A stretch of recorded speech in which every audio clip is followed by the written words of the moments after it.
he did his mortuary school training under another undertaker in St. Louis who taught him gravity embalming. I was raised in a family of perfectionists. They used to call my grandmother White Glove Lady. She would come around, and every time she visited, she would constantly be looking for dust, and she would run her finger along the chair boards and on tables, and if anything was amiss, we would hear about it. Funeral directing was predominantly a male profession, and now we are really starting to see more and more women coming into the industry and becoming the funeral director, the mortician. If you are faced with self-doubt and you want to quit, lift yourself up. If you are struggling in your education and you feel way behind, continue to learn anyway. If you want to defend yourself and your heart has been hurt, remain strong and open your heart anyway.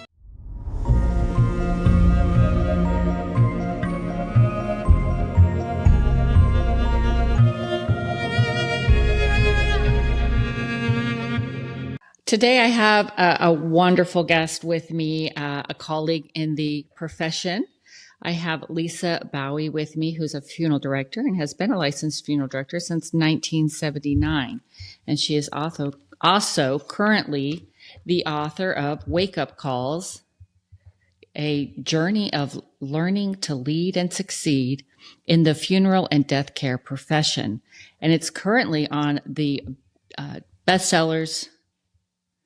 On Amazon. Okay. Amazon bestseller list, yes.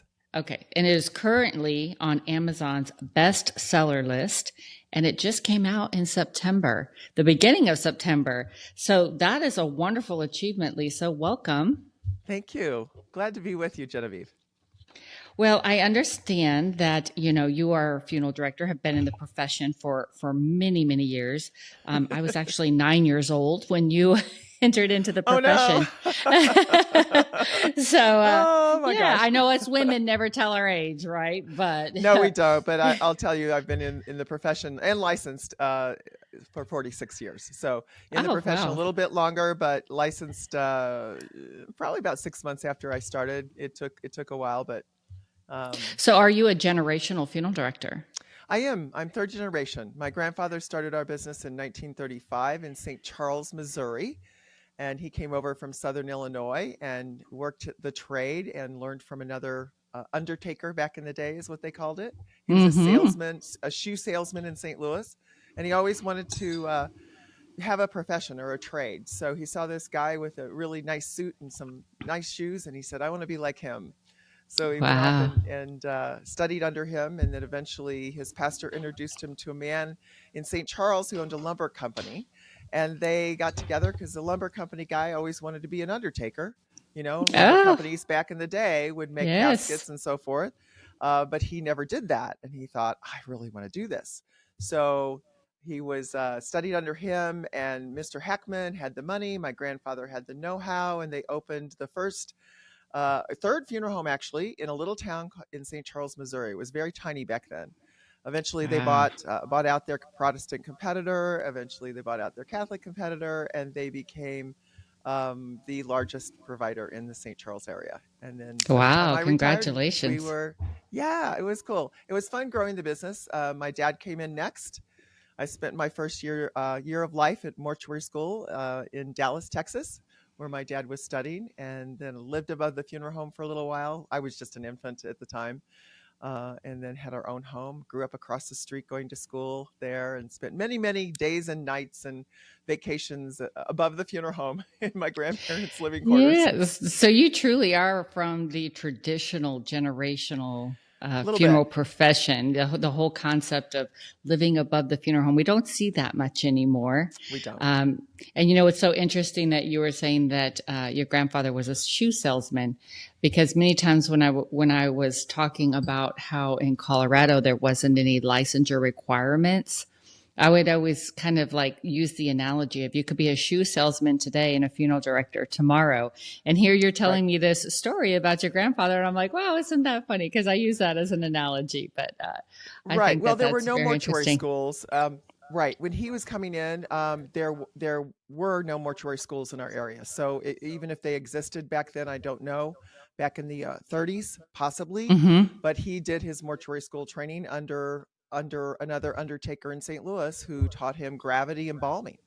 And his embalming room was in the cellar of a two-story old brick home on this little side street, and he would open the big doors to the cellar and have to go down a set of stairs to get to his area where he did gravity embalming in the beginning before everything else, arterial embalming and all those kind of things all really started with the embalming machines. I mean, those were not really in existence back, at least in my grandfather's area. So, Yeah, and actually, we have that equipment on display at the museum, do so you? you can actually see a gravity balming vessel, if you will. And so, if you're ever wanting to understand more about what Lisa is talking about or referring to, it is, back in the 1930s embalming lab that we have kind of set up, and it shows the gravity bottle. It shows the machines that we now use for arterial embalming and everything. So it's pretty fascinating that, that you can that we have been able to capture that historical event that really kind of helped to pave the way in our profession. It did, yeah, and it's so I never got to see that machine because it was gone by the time I was growing up. And I had always wished that Grandpa had kept his old equipment. We have old kneelers and some old Catholic setup kind of things and church trucks and so forth that we retained. But it was yeah, that wasn't there. I was so sad. But Oh, back then they didn't think to always keep all those things, and they stopped yes. using them. Yeah, that's true. And that's how the museum came to be, because a lot of the items of the historical tools that were used were being discarded, and it needed to be captured and kind of like frozen, if you will, in history. So we could continue to tell the story and how things evolved over time. So it's so great to hear from you, because you basically are just, putting the reality of how the profession started into the story that is being told at the museum. So I love that. Thank you for that validation. You're welcome. You're welcome. I love to listen to my ancestors' stories about how they had the first air conditioning unit. Pop had the first air conditioning unit in St. Charles, and he put it downstairs in the parlors. And my dad Ah. used to say, I never understood why the dead people got the air conditioning when we were upstairs sweating. So the Oh kids yeah. would come and sleep outside the parlors with their pillows and blankets just to stay cool in the hot summers. Oh And wow. the deceased were right next door, right there in Yeah. the parlor, and they were out in the hallway with their pillows and blankets to stay cool. Things like that. You don't even imagine, because Missouri is very, very hot and very humid. Yeah. So it was Yeah. really not, I'm sure, a comfortable place to sleep in during summer nights. So, Yeah, but people have to understand that keeping the bodies cool was definitely more important, yes, to help retard the decomposition process. So correct, you correct. definitely E- needed that cool air. They did, even with embalming. Well, and the flowers too. I mean, the flowers would wilt. Oh So, yeah, you yeah, got to think about the flowers all in the rooms, and flowers were huge back then, and as a symbol of love. And so, yeah, yeah, yeah, yeah. Interesting. Yeah, all these different little details in our industry, and they all have a purpose. they do. Because at the end, it's basically preserving everything so that we can create that beautiful celebration of that life for the family, and they can have that final moment, and everything has to be perfect, right? It does. I was raised in a family of perfectionists, and Mm-hmm. believe me, they used to call my grandmother. In fact, this a little bit about this is in my book. She was a white glove lady, and she would come around, and every time she visited, back when I was a young funeral director, she would constantly be looking for dust, and she would run her Yeah, finger along the chair boards and on tables, and if anything was amiss, we would hear about it. Right? She'd go in and inspect the yeah. bathrooms, even when she got older in her walker. Nana was there Wow. doing the inspection of the building because she was always in charge of the beautification and the furniture and the housekeeping. And, Mm-hmm. in the early days, she was raising children. So they had to hire a housekeeper to help with all the parlors. But she had a beautiful tea service set out. She would serve the families tea and coffee. There's an old video showing her doing that was kind of like a commercial that they Wow. did. And my Oh, grandmother was just one of these women that did not go out without her hair done, always had her makeup on, very coiffed, in style and suit. And I just loved watching her as a child, and always said, someday I want to be like her. Now, my mother was also quite beautiful, and very well dressed as well. And I ended up growing up a little bit more of a tomboy, and the two of them struggled getting me in a dress. Much business suits for women weren't really prevalent back then, but I remember an old photograph of my grandparents along with their co-owners, the Hackmans, before Mr. Hackman died, standing in front of the funeral home in their white suits. So Wow. imagine this. It's a white building with this beautiful Victorian arch above them and a sunburst kind of through the window. And here they are standing on the front porch. And all four of them were in their white suits. Now, how they changed from white to black, I don't know. And I've always wanted Hmm. to ask them and forgot, never knew until years later that that photograph even existed. But I was curious as to, okay, we have white suits. Did we wear white suits in the summer and black suits in the winter? Oh, So that could be a yeah, possibility. Yeah, maybe it maybe, was maybe. seasonal. Hmm. I That cannot makes most imagine. sense.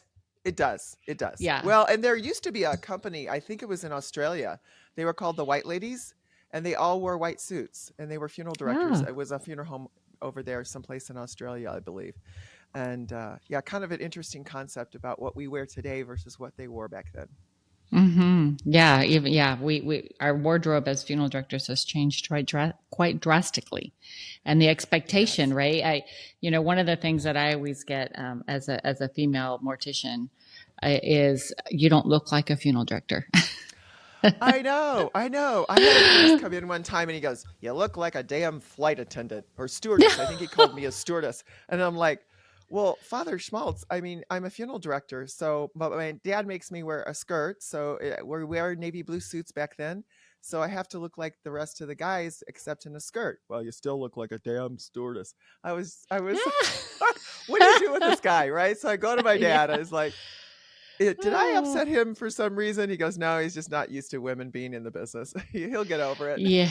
Speaking of which, not used to having women in the business. That is truly a it's a mark. It's an indelible historical mark in this industry because funeral directing was predominantly a male profession, It and now was. we are really starting to see more and more women coming into the industry and becoming the funeral director, the mortician, and it's a movement, It is a to say movement. the least. It is a movement. Yeah, and that's why we started Funeral Women Lead, the foundation that kicked off last March and will soon become a 501c3 foundation. We're super excited about it and all the programs we're going to offer women because there are more and more women coming into the profession. And as I started my coaching company back in 1921, that was a long time ago, in 2021, this year, we that year I felt like women were really in need coming out of the pandemic, and some of these young women were telling me about the environment they were still working in, and it sounded just like the environment I grew up in. And Genevieve, I couldn't believe that we were so behind. I thought, Oh surely, yeah.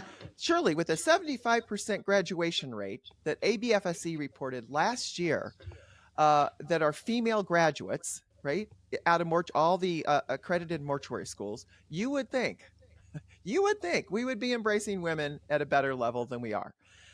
I, Oh, I I would know. say yeah, it's just not I there. couldn't believe it when I was working on the cremation exhibit. I was on a kind of like a little road trip collecting artifacts, and I went into one of an a predominantly male run funeral home, and the funeral director there was looking at me and talking, and he was telling me a story about how the women belong in a skirt behind a typewriter, Yeah, and I thought, oh that my was my gosh. early life. I was like, the shallowness. He was like, no, women have a position of being the secretary of the funeral home, not the director of the funeral home. And Right. I was really aghast that he still had that mindset of not embracing the professionalism of the women in the industry and the contribution that we have to the industry. Right. It's so crazy. We used to do some trade work for or assistance on funerals for other funeral homes in the St. Louis area back in the day, and so we would go over and bring them a hearse or a limousine and just drive it in their funerals. But I was not allowed to do that at this one particular funeral home because he didn't allow women to drive cars. And Wow. women were to sit in the car and be escorted. They could not walk down the aisle, even if they were licensed, regardless of whether they were a funeral director or went to mortuary school. In Missouri, we have a split license. And so I would drive the car over there and I'd sit around in their lounge and twiddle my thumbs, read a trade magazine, something like that. So finally, one day he called and he was slammed and I was it. That's all he had. And he needed a Wow. driver and a hearse. And I said, "Well, sir, I'm it." I said, you can have me. I will drive your hearse and your no, women aren't allowed." I said, "Still," and this was probably another 5, 6 years after I started and I was licensed and experienced in driving hearses, stop backing them into garages and making dents in the I was a good driver. Yeah. And no, he would not allow me. So I went to my dad and I said, "Look, you need to end this relationship with this guy because I'm not even allowed to drive at all. And I'm tired of sitting in his lounge and wasting my time when this man won't even recognize that women have the ability to drive a hearse. I've been driving Yeah. station wagons, limousines, hearses, you name it, all my life. I And can tractors. Give me a yeah, riding a and horse. I'm sure you've driven the family car, right? Oh yeah, we had Yes. I big mean, family cars. They were yeah, all league yeah, cars yeah. or So, station wagons. Yeah. yeah. So it still exists today. It's really kind of sad. I would say we probably have about 10% of the funeral homes in the profession today that are embracing women and helping them grow. A lot of the corporates are starting to change. There's two of the large corporations now have women CEOs. I think Hmm. I think it's is it Everstory and Park Lawn, and we see women executives at the executive level of our associations. All of the organizations in the U.S. are led by women executives, except for one. All of them. And so Wow, that's they've amazing. embraced it, and most of their staff, a lot of their staff and senior staff are all women. So Yeah. what's happening inside the funeral homes has not caught up with today's corporate world. Although, if you look at stats and you read a lot about the corporate world, women are still not in the C suite at the numbers that they should be. Their pay equity has some challenges. And we are hearing from women in the profession, even though there are no statistics in that regards, that still exists in our profession quite a bit. Just getting an apprenticeship with a wage that's livable is Hmm. unfortunately not great.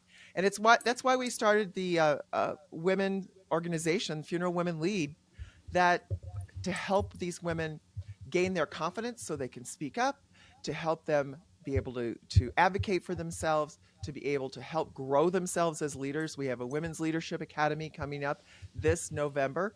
It kicks off on the 16th and 17th of November. Then it goes online all year round, and they graduate the following year. And in that academy, we will be working on women's self confidence, women's self esteem, helping them become a leader from the inside out, using the emotional intelligence quota book, EQ, and really helping them find their place and their brand and their voice. Because women need to speak up louder and more, and they need to feel supported. So there'll be a supportive community that will continue past the Leadership Academy. And then we also have our Wellness Summit following that, Genevieve. The Wellness Summit is designed to help women both with their wellness physically, mentally, and spiritually as business women, and they'll be learning skills as women how to empower themselves, how to grow themselves as leaders, and how to use that growth for the positive in the profession and their own personal life.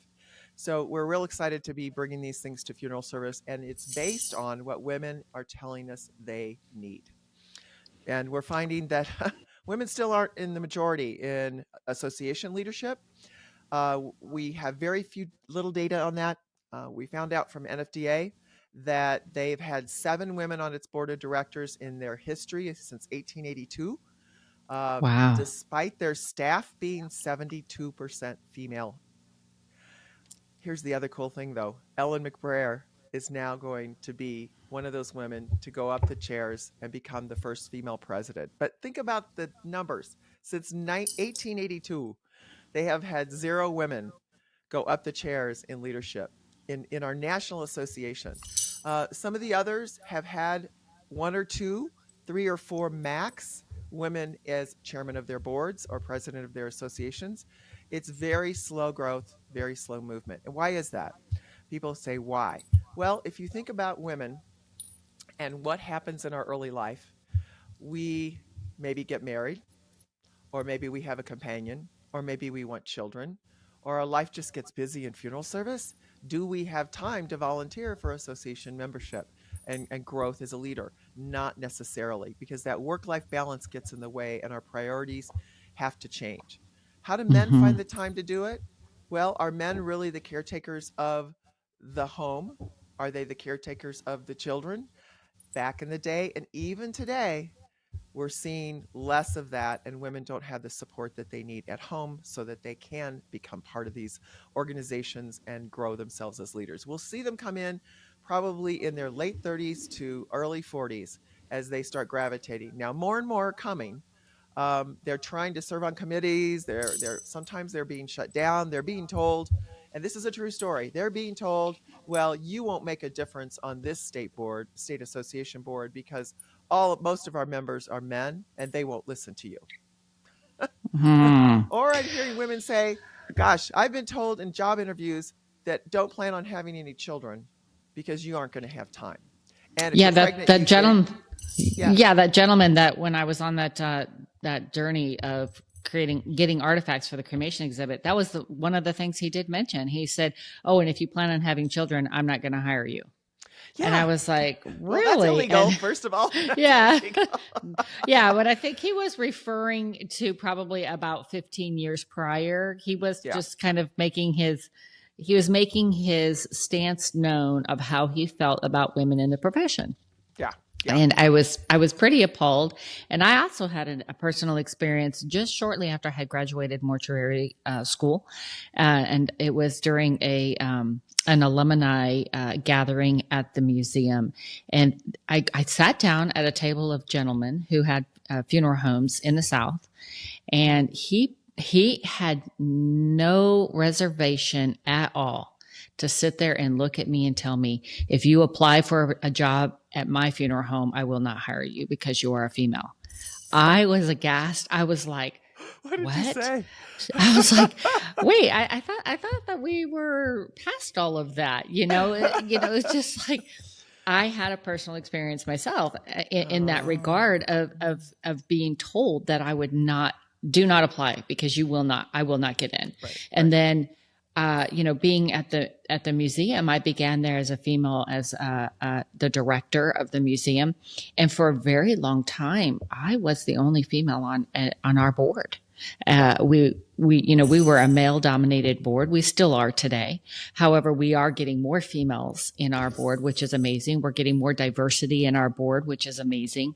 And like I said, for a long time, I was the only female, and I always kind of chuckle because I told my dad, I said, why is it that I choose male dominant professions? I was in the army for 12 years, and that's heavily dominated by males as well. And here Yeah, we are, females breaking into these male professions, and right. we're shouting and striving and trying to prove ourselves, just for equality, right? To be looked at just as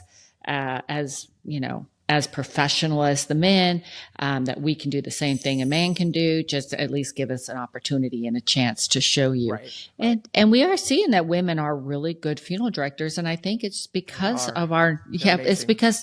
it's because of our innate nurturing abilities, and our That's correct. ability to be compassionate. Right. You And know. sometimes that holds us back in leadership. And so that's one of the things Hmm. they'll learn in our leadership academy. That's one of the things as we continue a leadership community and a wellness community, because we don't believe in one and done. At Funeral Women Lead, we'll be continuing to stay in touch and forming communities where women can feel supported, because we use our heart a lot, and I mentioned that in my book Wake Up Calls, is that we have to learn to use our head, our heart, and our grit. And surely in the army you learned some grit, right? Hmm. I learned a lot of gritty lessons from my grandfather. I was the oldest grandchild, from getting bucked off Shetland ponies to getting my hands dirty, learning to hunt, and all the things that we had to do back in the day. My grandfather exposed me to everything, and he didn't care if I was a girl or a boy. He says, "Now, you want to You want to hang out on this farm?" Because he had a farm as a vacation home. He goes, you gotta pull your weight around here. So, get back on that pony, get back on that horse when you get bucked off. So we learned some grit back in the day, and they might call it resilience today, Genevieve. Mhm. But we learned to stand up for ourselves, and maybe we had those good, strong role models that supported us in being able to do that. I come from a very outspoken, strong, dominant German family. And on one side, I have a grandfather who's a mortician on the other, and dad. And on the other side, I have a grandfather who is a doctor and started the first hospital in a little town in Illinois, and grandmother was a nurse. I mean, these people see it all. Mhm. My grandpa rode horseback in World War One for Wow. the Canadian and the English and the American armies. And, that was back in the day when they didn't have anything but their horse, their backpack, and they're taking care of people out in the field. So somehow we were either genetically inherent, or we've been taught over the years that you can do anything you want regardless of your gender. And that's what we Mhm. need to help women with today, because they are coming into our profession as caregivers using their heart, most of them because there was a death in their life and they were affected by that death. They're not necessarily family members originally, which is awesome to see. I love to see more and more females come in, and they're using their hearts, but then their hearts are getting broken. And that's one Yes. of the concerns I have. I speak to that in what my book Wake Up Calls, because using your heart at the same time you use your head and allowing your grit to rise and having that resilience inside of you, learning and resilience can be learned, by the way. You can learn to become more gritty. You just need support and encouragement, and learn to become fearless. So that is something we have to do ourselves, and that comes from self-esteem and learning to have courage and not worrying about what other people think of us. Yes, And so exactly. exactly, and that is, we were raised in a generation, and these young women as well, is to worry about what others think as a caregiver, right? We want to care for people, so it's important we show them we care. But at the other side of this is also a place where we have to grow stronger in our self-esteem and our self-assurance and our ability to speak up when we have men that say to us, "Well, don't plan on working for me if you want to have babies." Well, Yeah, certainly I exactly. certainly I won't work for you because I intend to have my children. I nursed my babies at the funeral home. We had hand pumps instead of electric pumps back in the day. I'm putting Yeah. my breast milk in the freezer. The guys are opening it up going, "What's Yeah. this?" I go, "Don't touch that. That's my baby's food." Right? Or you're Yeah. having a congregation rise as Yeah. we get up to leave and go to the cemetery, and all of a sudden it's feeding time. And boy, Uh-huh. you're running upstairs and you're changing your bra and your shirt and your blouse, and these are things men don't get, but women Yeah. get it. Women get that, and so that's one of the And reasons we started.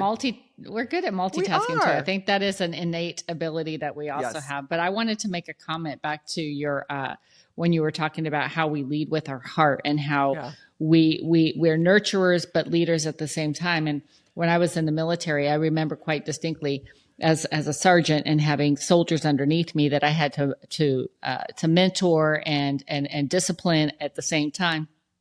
I had one of the male sergeants who was a colleague of mine come up to me and tell me, quite frankly, he said, "You are too mommy-ish." And Oh, I was like, really? He's like, "Yeah, you baby your soldiers." And I was like, "No, I just have a different leadership style than you do. And my soldiers are well behaved and they good for you. respect me." Good for you. So there's a difference in leadership. And in that moment, that was like an aha moment.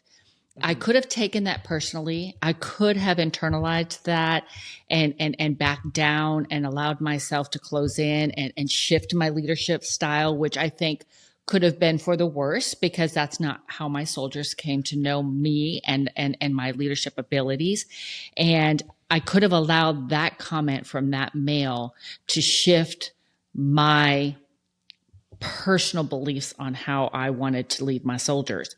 And That's I awesome. and looking back on that, I was like, you know what? No, I stood up to him and I said, you know what? So what? So be it. That's my leadership style. I'm sorry if yours is different. But in that same moment, I walked back and I was like, you know what?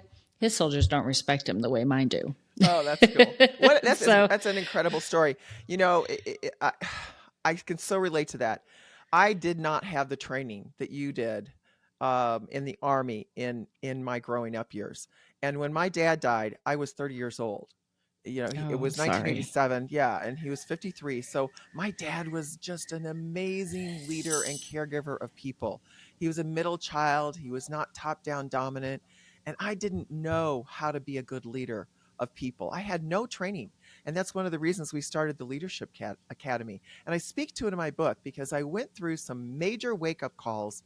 Um, like you had that experience with that gentleman, and you already had found your leadership style. I hadn't found mine yet.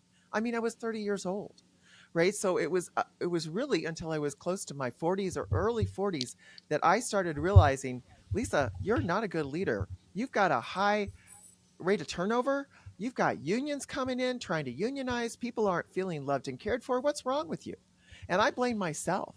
I went to a leadership conference and a retreat, kind of like what our Leadership Academy is going to be doing both now and in the future, where I was with like kind and learned more and more about being how to be a good leader. And John Maxwell was one of the first books we read, his 21 Irrefutable Laws of Leadership, and I took it seriously.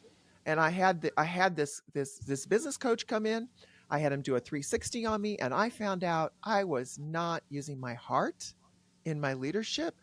I was more focused on my customers and my bottom line instead of my Mm, staff. And until I changed, nothing in the culture at Bowie's was going to. And it was a real wake up call for me when I started focusing on using my heart and showing my heart, which I thought as yes. a tough German girl, I'm in this profession. I got to act like the guys. I got to be one of the guys. That was not working back home inside of Bowie. They needed to see my compassion and my heart and my love and my care for them as much as I was giving to the families we were serving. And that's where I think funeral service still has it wrong.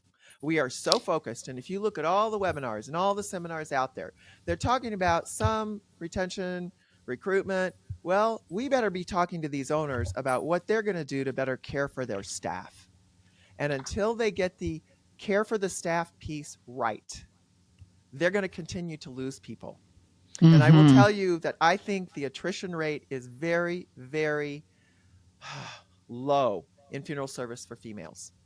Back in 2019, there was a research study done through the ABFSE and the University of Oklahoma, and it showed clearly that of the 1,700 plus students that were no longer practicing as funeral directors after 5 years, within 5 years of graduation, there was a 28% attrition rate. Okay, so that seems kind of low. It seems like, oh, okay, that's not too bad, right?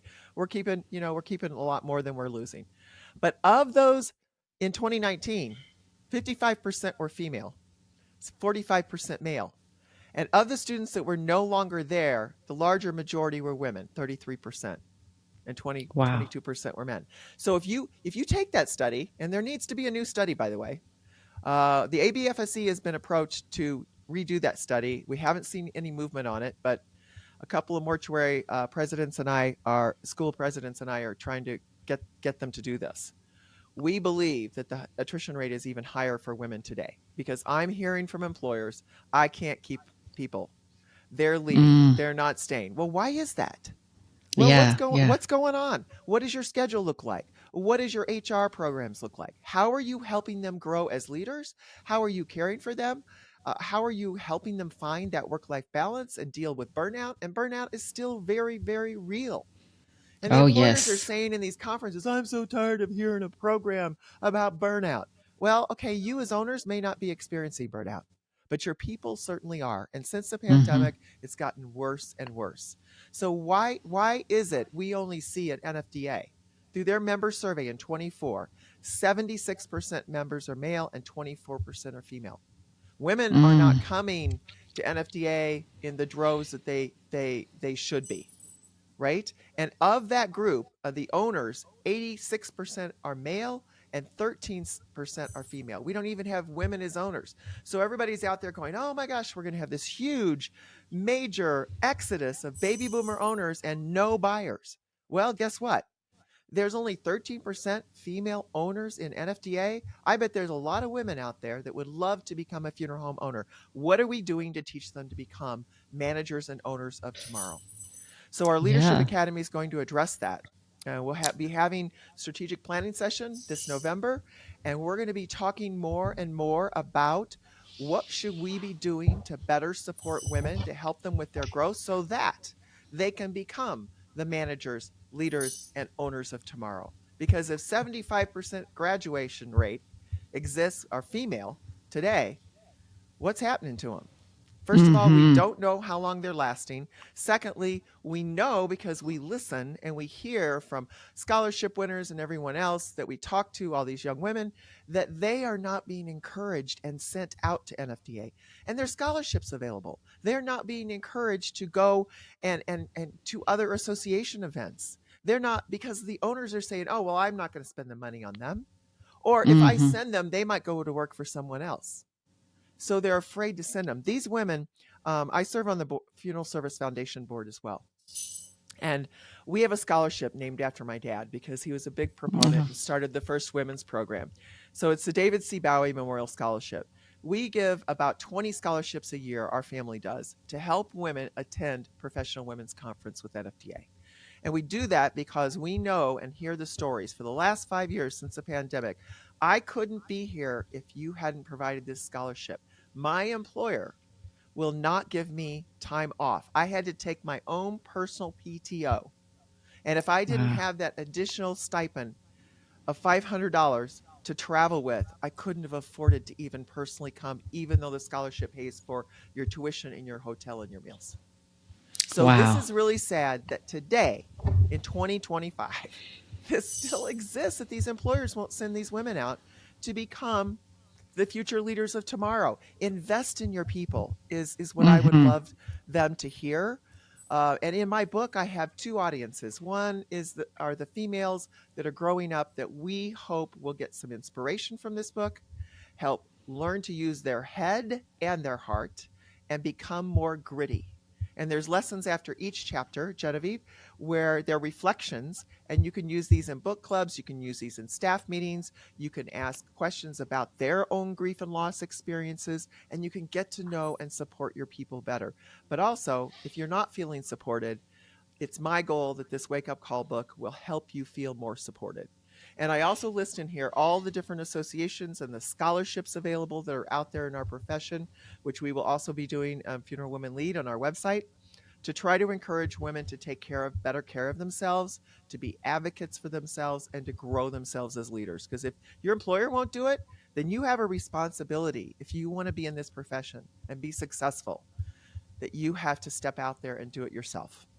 You know, there's a couple of great books in there out there about doing it yourself, but I have a little poem I wrote in here about doing it anyway, and it's pretty powerful. It's in the chapter "The Little Dead Girl and Hope for the Future," and it's on page 159. So, may I read it? Yes, please do. Okay, all right. So these are a few words to help you remain strong and find your grit. If you are faced with self doubt and you want to quit, lift yourself up anyway. If you are struggling in your education and you feel way behind, continue to learn anyway. If you want to defend yourself and your heart has been hurt, remain strong and open your heart anyway. If you want to succeed and you need real support, seek help anyway. If you seek to become a leader but feel you have nowhere to turn, seek others to teach you and become a leader anyway. If you feel your voice has been silenced and you have something to say, speak up anyway. If you are not sure whether you will ever reach your dream, keep reaching for it anyway.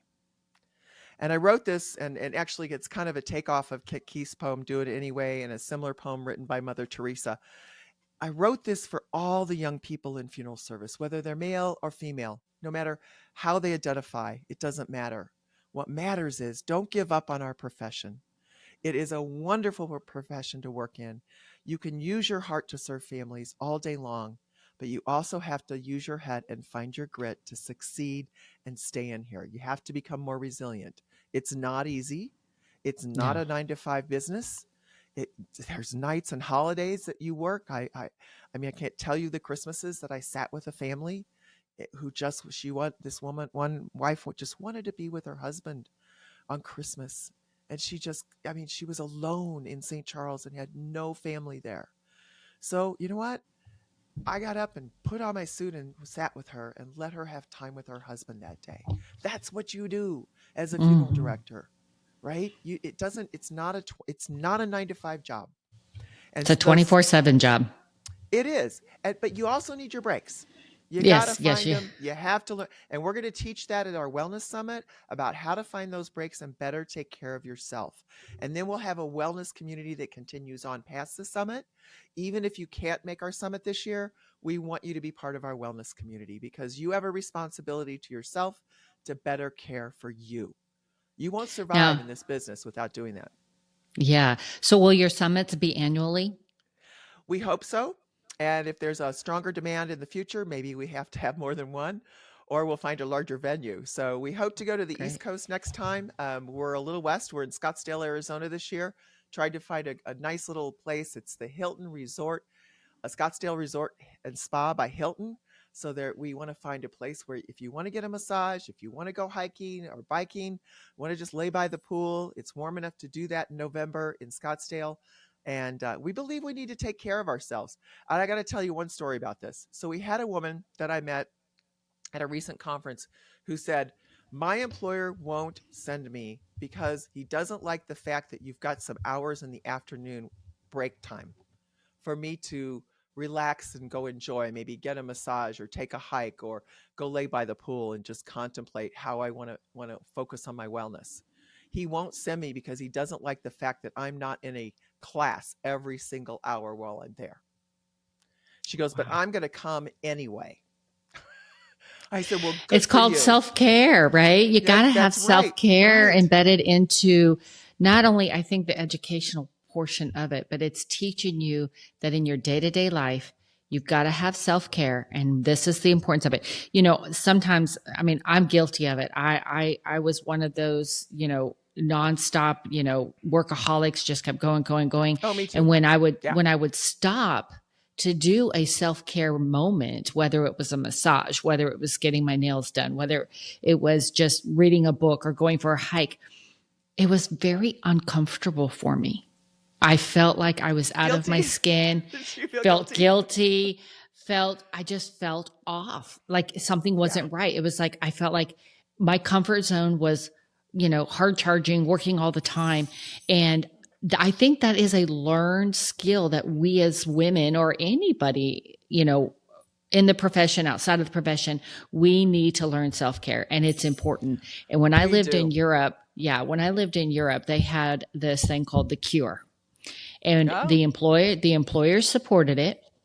And it was 2 weeks out of the year that if you felt that were just overworked, burned out, you would apply for it with your employer and they would send you on the cure.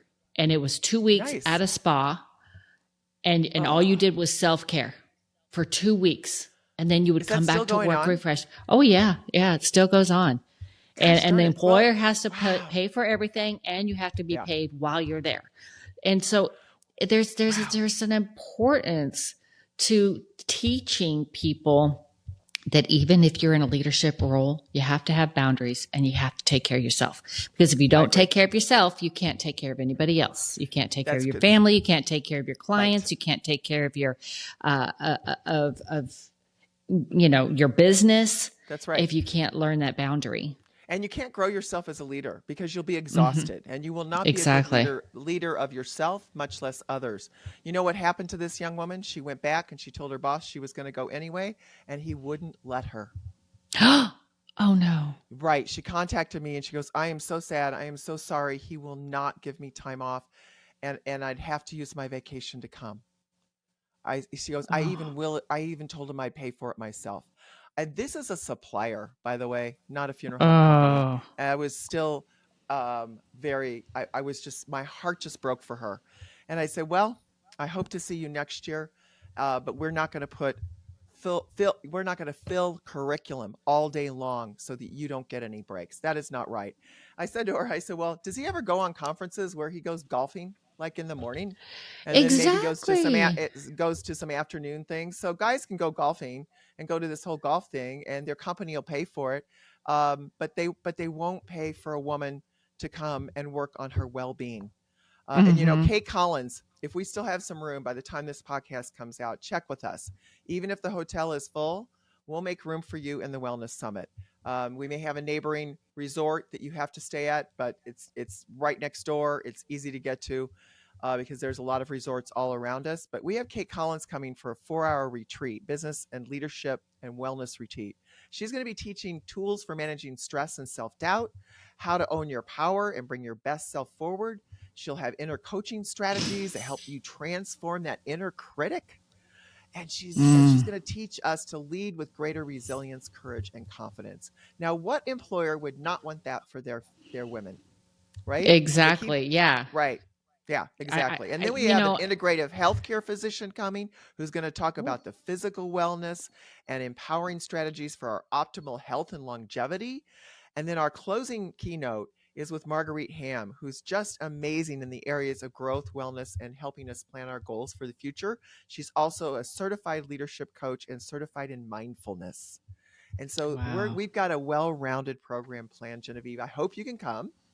And I'm going to plan on it. I'm going to plan on, because, I have to say that, I'm in a leadership role, and, sometimes we're in a leadership role, and we sit back and we contemplate, and we're like, okay, how can this apply to me? Don't sit back and think, oh, I know it all. And you were talking about how I got my leadership skills in the Army. Well, my leadership skills in the Army aren't the same are not the same leadership skills I use in running the museum. Correct. It's a different, my staff is different. They come from a different background. I can't lead them with a firm fist, if you will, no. Like you can in the military, right? Because that's an expectation. You got to be strong. You got to be firm. But it's a totally different leadership style that I had to learn. But you know what? I can always get better. I can always improve. And listening to you in this podcast, I have realized that there is still a lot there for me to grow. I still have many years ahead of me as a leader, and I'm really looking forward to trying to get my schedule arranged so I can be a part of this, because I think it's important not only for the women in the industry, people coming up in the industry, but for people who are already leaders within the industry. Right. Oh, and something new we just added to our website is called a support kit. So in this support kit, you won't have this problem because you are your employer, right? Pretty much you report to a board, but some people do. But there's a whole bullet point area where you can actually tell your employer what you're going to learn and how to speak to them. And it has a fact sheet and everything, both for the Women's Leadership Academy as well as the Wellness Summit. So there's support kits for both programs. So you can use that support kit, hopefully, to convince your employer to send you. And if not, what I would tell you is, if you can make an investment in yourself, if you can swing it this year, do it anyway. Next year, as we raise more funds, and I know, Genevieve, you're a master at raising money. I'm gonna pick your brain like crazy, because our foundation intends to raise more money. So next year we hope to have some really great scholarships for this program too. Oh, that'll be amazing. And I really hope that there is, that's a summit. I feel the importance of this just through listening to you today, at how this needs to be a part of all females in the industry, coming up in the industry, and people who are out. They may not be a funeral director or a mortician. They might be in a supplier role and supporting the industry. They might be a death doula. They might be in hospice. It doesn't matter. If you're connected in death care in any shape, way, or form, we women need to come together and be together in funeral service and death care. I say both because they're a little different in different associations, how you refer to it. I was a cemeterian. I owned a cremation society. I had funeral homes. I had a pet business. It doesn't matter what part of our industry you belong to. And I run the National Museum of Funeral History. So that's exactly right. Exactly. Yeah. You're an executive director, and you should be there. That's what I say. And so, I definitely want to say, however I can advocate for this amazing program, this amazing concept for the women in the industry, sign me up. I am there for you. I want to help make this Thank summit you. be an annual thing. I think it should be an annual event. Well, we believe it will. We just brought Patty Newswanger, our new senior director of operations, on board. She is a former senior vice president of education and events for NFDA. She's amazing. Patty and I have known each other for probably 20 years, and she is a go-getter. This will happen, Genevieve. We're going to be growing more and Great. more. So you can go online and become a free charter supporter and follow us, so you'll always know. Get our newsletter. We have over 3,300 mostly females in our that are following us and in our newsletter group, and we will be having niche communities. Maybe there'll be one for executive directors. I know Oh, there's very nice. one in 26 being planned for women veterans in the Oh, very nice. right in the funeral service, so might be of interest to you. I was talking to someone yesterday, Amy Cunningham, who would love to see us start one for women in the green burial area of our profession. We can see communities from death doulas to cemeterians to cremationists. There's a lot of women I met at Cana that are like, oh, it's so great. I'd like to meet other women who are a cremationist like me. They come up to me and say, well, I'm not in funeral service. I'm a cremationist. I said, well, you are in funeral service. Yeah, You, yeah. You're you, still part of the. you're serving families when they choose cremation. You're caring for the deceased. That is a gift, Mm-hmm. but it also doesn't come without stress. So what can we better do to Exactly. support them, right? Exactly. So here's our call to action, right? We're asking Yeah. all the women out there in this industry and is in the support element of this industry, wherever you think you may fall, even if you think you don't belong, reach out to Lisa, reach out to her organization, ask if your profession is still part of the big umbrella of women in the funeral industry and caring for those who are left behind, caring for the dead. Please be a part of this organization. We ask you to start stepping up and wanting to be a leader in the wanting to be a female leader in the funeral industry so that we can start banding together and making a strong unity to push us all forward and get us where we belong in that equality of the industry. Thank you so much. We'd so appreciate that. A quick note, all the proceeds from my book sales are 100% going to women's education and scholarships with charitable organizations that support them. And once again, 100%. Lisa, where can they get the book? You can go to Barnes & Noble. You can go on Amazon. Audible is going to be coming out in about a month or so. And you can get it also on Kindle and ebook. So, And one more key note, if you could tell us where to go to sign up for that women's leadership course and or the summit. right. So go to funeralwomenlead.org and go to events, and you will see both the Leadership Academy and the Wellness Summit registration. And again, if you try to get into the hotel when the podcast comes out, we will have a neighboring hotel with backup reservations for you to attend. Great.